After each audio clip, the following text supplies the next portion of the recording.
Seção 3 do Superior Tribunal de Justiça. Artigo 104. O Superior Tribunal de Justiça compõe-se de, no mínimo, 33 ministros. Parágrafo único.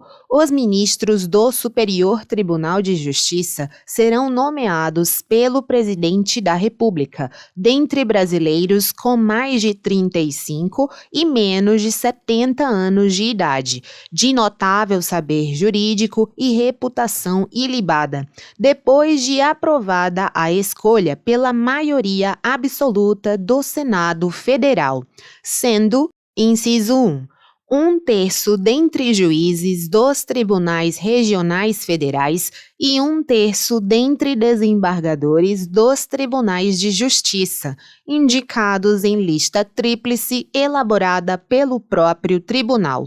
2. 1/3, em partes iguais, dentre advogados e membros do Ministério Público Federal, Estadual, do Distrito Federal e territórios, alternadamente, indicados na forma do artigo 94.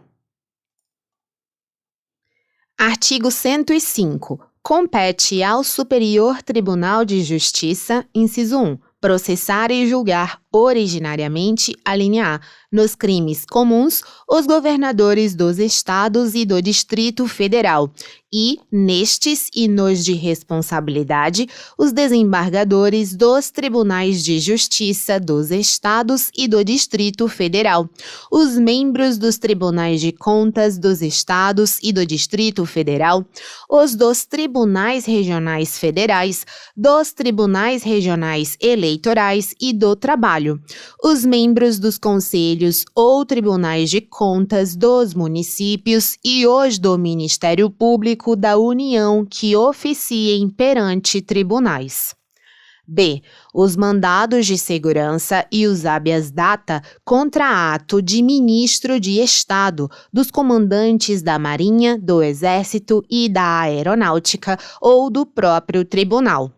C. Os habeas corpus, quando o coator ou paciente for qualquer das pessoas mencionadas na alínea A, ou quando o coator for tribunal sujeito à sua jurisdição, ministro de Estado ou comandante da Marinha, do Exército ou da Aeronáutica, ressalvada a competência da Justiça Eleitoral. D. Os conflitos de competência entre quaisquer tribunais, ressalvado o disposto no artigo 102, inciso 1, alínea O, bem como entre tribunal e juízes a ele não vinculados e entre juízes vinculados a tribunais diversos.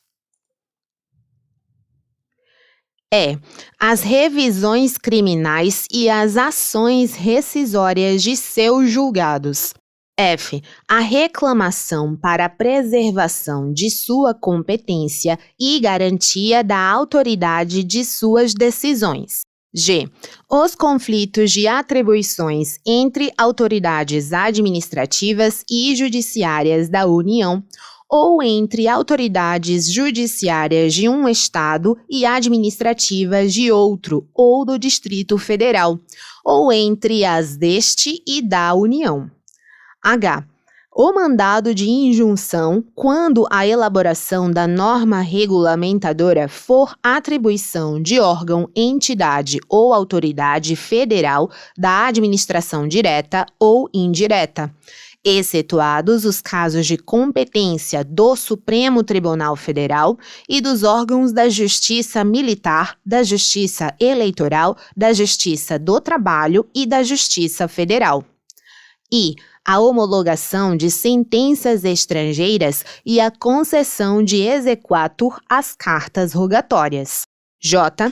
Os conflitos entre entes federativos ou entre estes e o Comitê Gestor do Imposto sobre Bens e Serviços relacionados aos tributos previstos nos artigos 156-A e 195, inciso 5. Inciso 2. Julgar em recurso ordinário. Alínea A.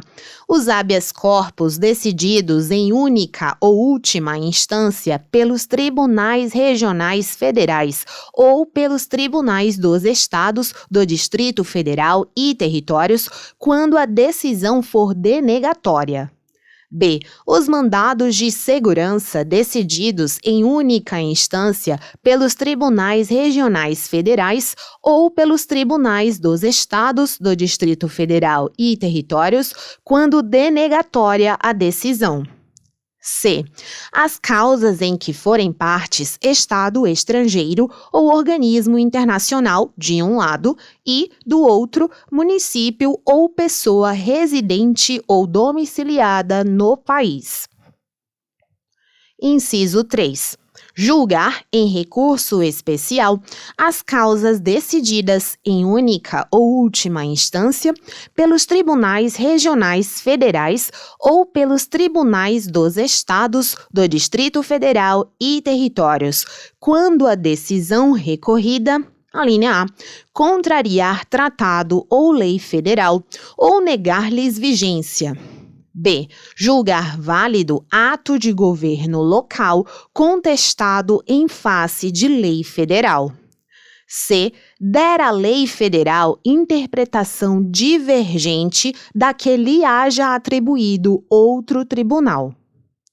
Parágrafo 1º. Funcionarão junto ao Superior Tribunal de Justiça, inciso 1, a Escola Nacional de Formação e Aperfeiçoamento de Magistrados, cabendo-lhe, dentre outras funções, regulamentar os cursos oficiais para o ingresso e promoção na carreira.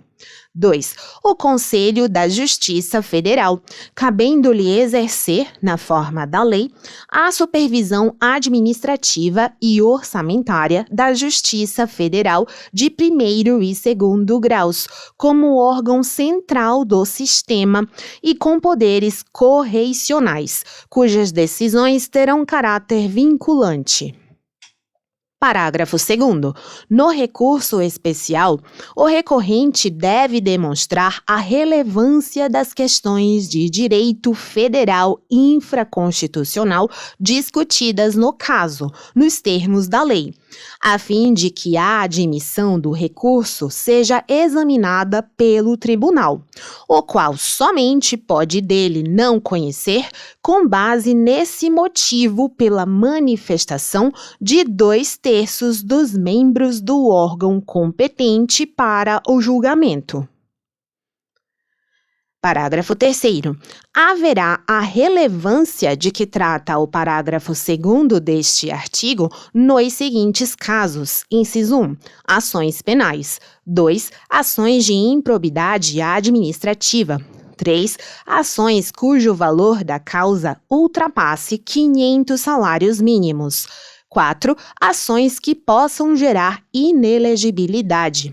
5. Hipóteses em que o acórdão recorrido contrariar jurisprudência dominante do Superior Tribunal de Justiça. 6. Outras hipóteses previstas em lei.